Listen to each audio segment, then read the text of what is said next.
Hey, Hey, we're back. we're back. Consistency. Welcome. Yeah, I'm Adela. I'm Keith. We are of the Afardis. Afardis, and we Are doing a Q. Why are we speaking like this? I don't know. We're doing a We're doing a Q&A. Q&A. A few weeks ago, or maybe a month ago, we asked you to ask us questions about how we're finding working a 9 to 5 and finding balance, work, Everything. create a life, Side hustles, all of that stuff. marriage. Yep. So we got a few questions We have. and we're just going to go through them. We are. Let's begin. Is there anyone out of the two of you who needs more time alone to cope with life/things? If so, how does that person find balance between spending alone time and time with the other person? I think we both do. me. Yeah, you more than me. I maybe wouldn't say alone time. I would maybe call it time not focused on anything like work related and stuff. Because Keith, I feel like you could always talk about stuff. It like energizes you.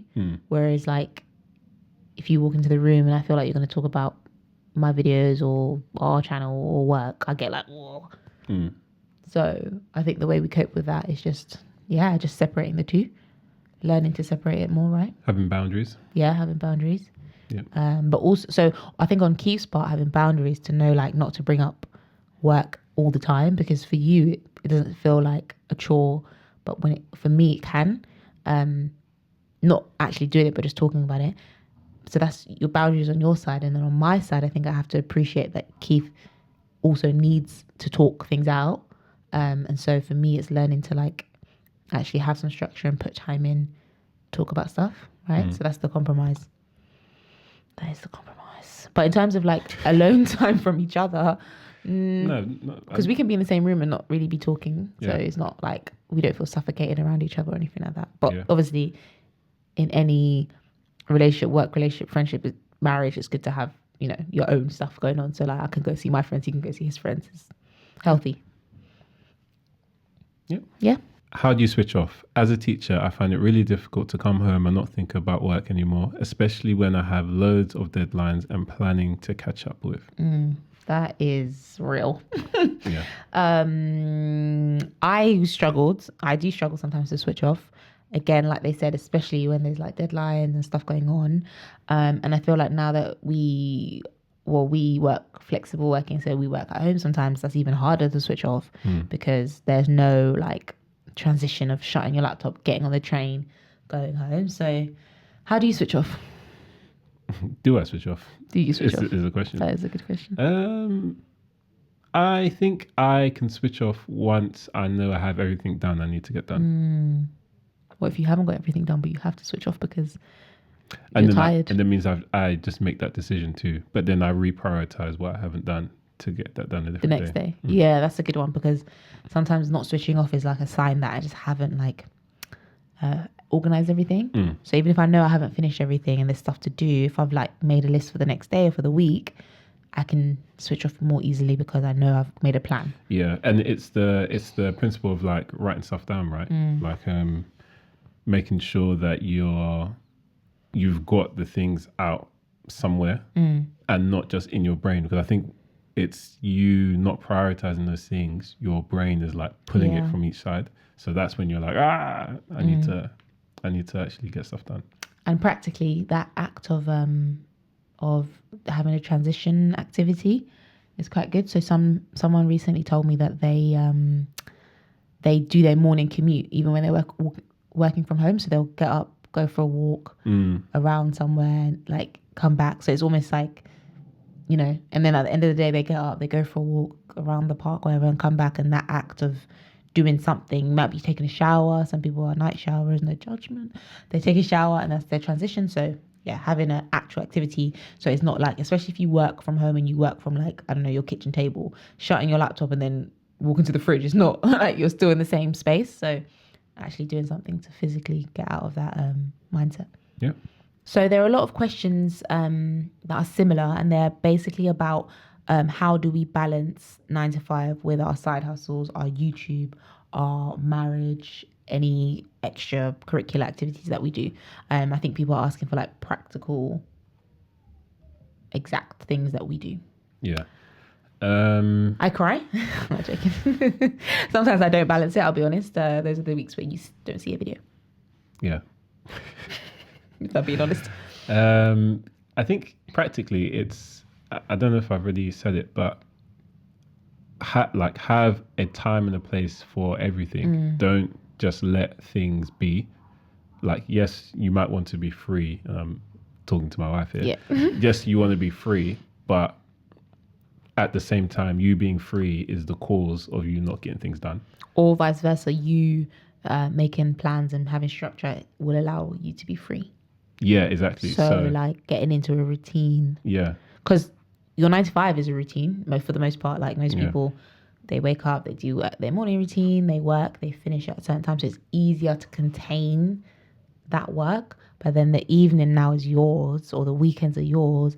And that's when like plans come in, you know, friends. There's things that are, our whole life is not a routine, right? There's things that are sporadic. So like events with people, dates in the diary. So working around that and having structure around that for me is the hard part.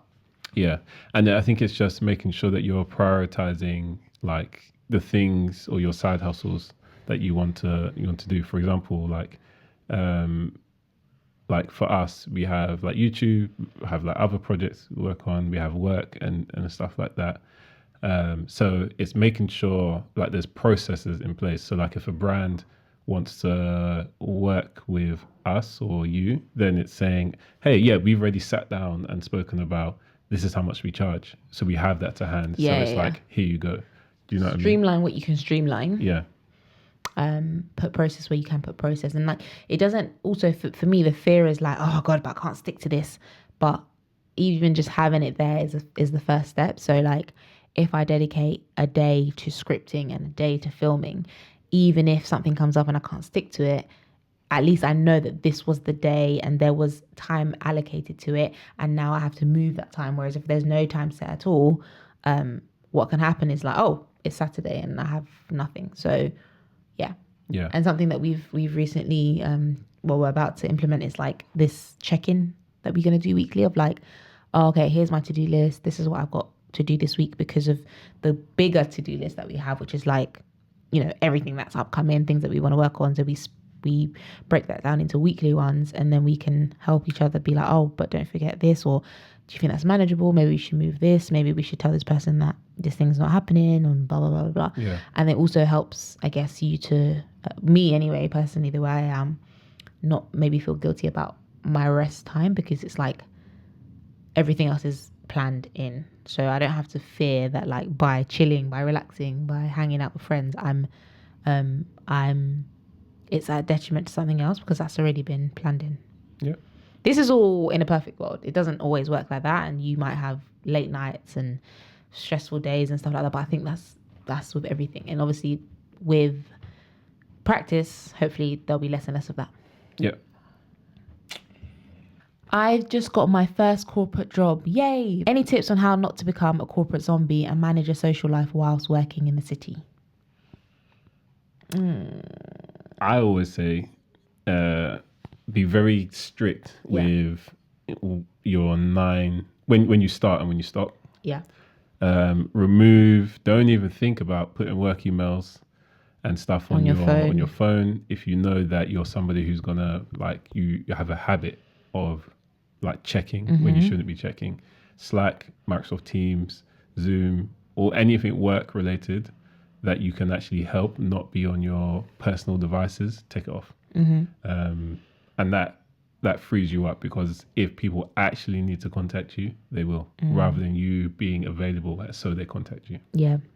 I would say though, controversial, I'm not advocating for you to be like a corporate zombie, but if it's your first corporate job in that like you're fresh out of uni, I do think you should be not okay, like grind for a bit is what I'm trying to say. Well, it depends on the goal.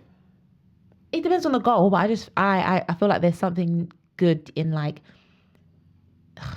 am I being a corporate zombie by saying this? But basically, you fresh out of uni, assuming maybe first job, like everyone has that story of like, oh, that first job was hard, but it teaches you so much. So I just feel like it's going to be, God forbid, but it might be overwhelming because it's all new.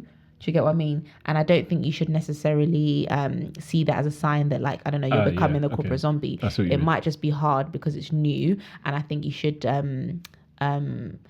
rejoice in that suffering, as you would say, like, because it's you're going to learn so much. Yeah. And maybe don't stress out too much if you haven't got that perfect routine and that perfect work-life balance in the first months, year, because it is new. Yeah. Basically, your first job is like learning a new language or a new skill. Yeah. The more time you put into it, the more you're going to get out of it quicker. Mm-hmm. But with that, you also need to know when to rest, so that you can be better equipped to come back to it later. Mm-hmm. And that's where, for example, people say study maths 30 minutes a day, or study the piano, or practice the piano 30 minutes a day, rather than doing like 2-hour long shifts, because the small doses and repetition helps.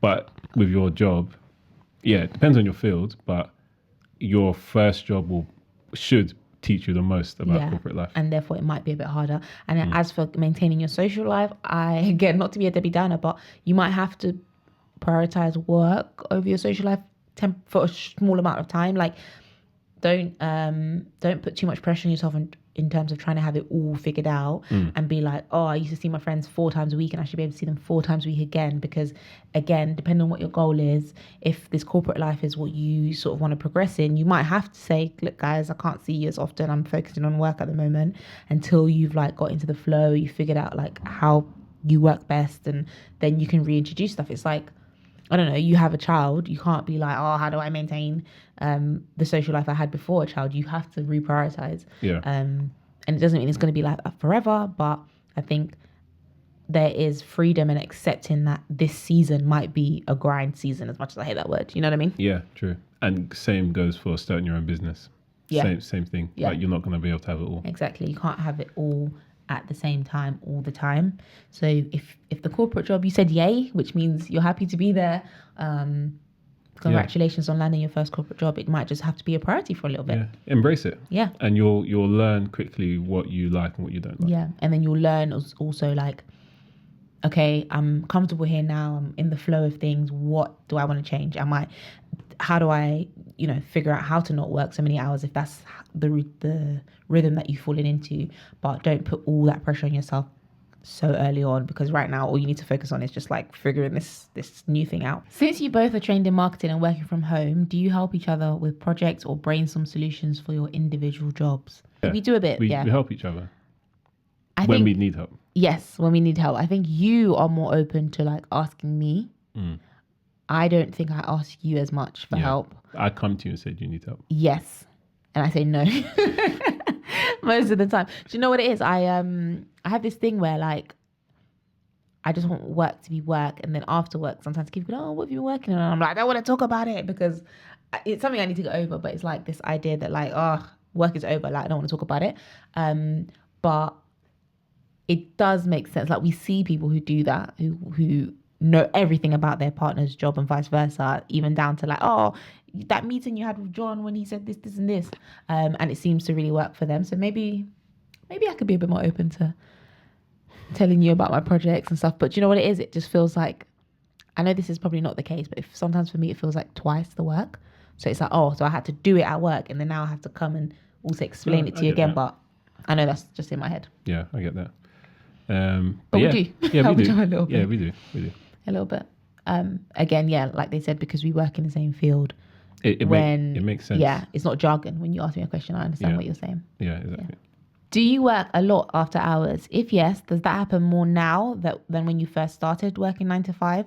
Does the time management / work-life balance really get better, as they say, or do you just get used to it? Good question. Especially, it's quite on topic for what we've been discussing as of late. Do we work a lot after hours, and is that more now than when we first started working 9 to 5? Oh, I don't know, yes and no. Like some Keith, yes and no. Sometimes we go through busy periods and we work more than our designated hours. Sometimes it's quieter. And when I say seasons, it might be like a campaign or a few months, Yeah. or it might be a whole job. Like Yeah. the job might just be really like busy. We work in social media, so Yeah, social media marketing. So it never stops. it does not stop. But is it more now than when we first started working? For me personally, no. As in, it's kind of the same. It really has depended on the job. Like, do they have enough people? Is it just a busy sort of business? Is it a startup? Is it an established company? And like I said, is it like, I don't know, Christmas, or is it campaign time or whatever? So I wouldn't say I work more. The only difference is now that I'm more, my expertise has grown, and therefore like the work is quote unquote easier in terms of knowledge, not in terms of like easy, but you know what I mean? Working longer hours before was just due to how long it would take me to do the job. Whereas working long hours now is just because I know how to do it, but there's just a lot to do. Yeah. So same but different. Yeah. I work in an agency, so as soon as I said that, and if you work in an agency, you know exactly what I'm about to say. I think now I work more than I would have been a few years ago. But that's just because this is my first agency, so I'm getting used to this type of way of working. But I don't necessarily agree with overworking. I actually did a video about overworking and why we shouldn't be doing it. I think I did too. Yeah. But they said, does time management / work-life balance really get better, or do you just get used to it? No. I think it gets better. Yeah, it gets better. And I think it's because you understand how to manage your time a lot more. And it's basically what you just said. It becomes a matter of, it's not that you're now managing your time badly if you've been working on that skill. It's just that because you know more, now there's just more to do because people will now lean on you to do more. And when I say does it get better, I'm talking about not even where we're at. I'm talking about in the future, because I feel like as you get older, you're like, nah, this is not my life. I don't give a heck. I have kids, I have a family, all that kind of stuff, if that's where you're going. So I imagine we are not going to work as many, even if we stayed in 9 to 5 for the rest of our life. I don't see us working as much. And you see it in companies that are young and startups, and their employees are generally quite young. They tend to be the companies that work a lot of hours versus those like established companies where everybody's like maybe in their 40s and everybody has kids, young kids and families. I've heard that those people, they're like at 3 o'clock you can't get hold of anyone because everyone's doing the school run. So priorities change, and so I think that's why people say, you know, work-life balance gets better, because as you get older your priorities change, and when you're young and fresh and grinding, it's different. Yeah, I predict. I hope. 9 to 5 or entrepreneurship, which one do you personally prefer long term? I think entrepreneurship. Yeah. And I think I want my entrepreneurship to turn into 9 to 5. But you mean the hours that you work? As in, but I understand in the beginning it's going to be like you work in 18 hours, 19 hours or whatever. Yeah. But it's putting practices and processes in place to turn and remove responsibility just from myself and actually to a team. Yeah. I think by 9 to 5 though, they just mean... Sorry, I just got super meta, didn't I? Not the hours specifically, but like working for a company. Oh, yeah. Okay. Like a PAYE versus... Yeah, I think entrepreneurship, for me anyway. Entrepreneurship, what is the definition of an entrepreneur? Is it someone with multiple businesses? No. Should we ask Google? Yeah. Hey, what is the definition of an entrepreneur? Entrepreneur is used as a noun to mean a person who sets up a business or businesses, taking on financial risks in the hope of profit, as in, many entrepreneurs see potential in this market. There you go. As told you by Google. All right. So yeah, I guess I thought it was like someone has to have multiple businesses. But in that case, yes, I think I prefer long-term entrepreneurship. Right now, for where we've like the plans that we've put in place, God willing, 9 to 5 is where we're at. 9 to 5 is probably where we need to be right now.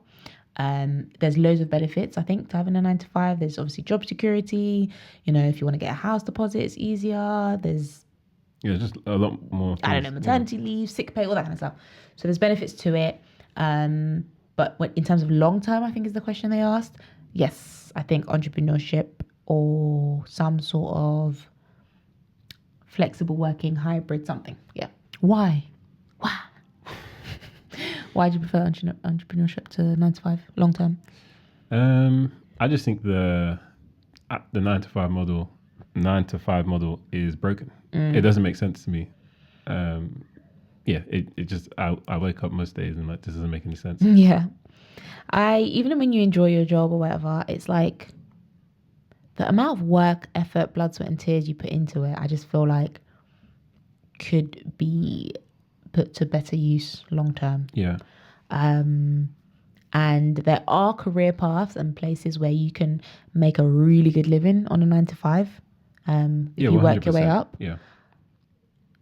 But I don't know, we sat down and we've discussed our future and what we want to do and where we want to go and generational wealth and whatnot. And yeah, it just makes more sense for us to do that through entrepreneurship, both, which is what we do right now. Yeah. But yeah, just makes more sense for us. So this question is for me. It says, Adela, do you think your anxiety around work is because of your specific organization? Is it possible another workplace would lead to more fulfilling, less anxiety-inducing Monday to Friday? That is a great question, because when they asked that question, I was in my previous role. I am now in my new role. I've been there for, as of now, a week. And I asked myself this question a lot. So do I think my anxiety was around my specific organization? Yes and no. So I liked it there, but the nature of the work, or what's the word I'm looking for? The nature of like The culture. Not even the culture, just the amount of work, I guess, versus the amount of people and stuff. I think that was anxiety inducing. However, since leaving and like having some time off and then starting a new job, I've realized a lot of my anxiety is a me issue. So, yes, a certain environment can be less anxiety inducing, and I will look for that, because why not? I also have to do, and I knew this to be honest already, there's a lot I have to deal with myself, because when I was having a few weeks off and still feeling anxious, I had to ask myself, whoa, can't blame work, can you really? Because you're not working right now. So it's a mixture of both, and I think anxiety or anxious feelings are triggered by certain things, but those triggers can come in any form, if that makes sense. Is it possible to have a 9 to 5 and pursue something smaller on the side? Yes. It is. It just hard. depends on how, it can be hard, but it also just depends on what the vision you set for that thing is. If you want to keep it small and it's like a few extra £100 a month or something, then yeah. But if it's like you're trying to turn that into a few extra £1,000 or £10,000, it just means that there's more work that you have to put in. More discipline. Yeah. So you just have to be very, if it's something that you want to pursue, you just have to be very, very, very specific with what your time and with your time, and where you spend it. And it's quite, I mean, think about the phrase that you've been saying about like tidying up and don't put it down, put it away. It's the same with time. It's not like you don't have free time.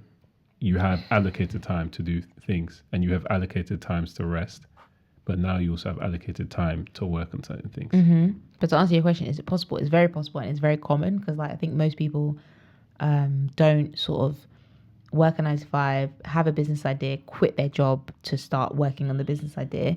Often they'll just do both at the same time, because financially it's the only thing that they can do. Exactly. Yeah. So and sometimes for years people will be working 2 jobs for years. Is it sustainable forever? Probably not, but like that's why it's like a side hustle, isn't it? And then if that's what you want, it can turn into your main hustle. Have you ever worked a job that you really just didn't enjoy but just had to do it? If yes, how did you get through it? Yes. There's a job, it's the job that I was working at before we got married. Like I would turn up there, do all of my work and do it well, by the way, in like 2-3 hours, and then have to sit there for the rest of the day.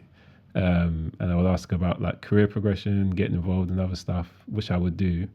I'd finish that stuff, super whatever. And yeah, there was literally nothing for me to do. So sometimes I sit there for like, literally like 6 hours left out of my day, or like 4 hours out of my day with nothing to do, but have to look busy. Terrible place. I don't understand the place that doesn't want you to do that. Anyway, but yeah, had to do it because had the wedding to pay for. But how'd you get through it? Like, what's your mental process or whatever? Yeah, I think for me it was, well, we're Christian, so prayer and just aligning and realigning on what the Bible says and stuff like that.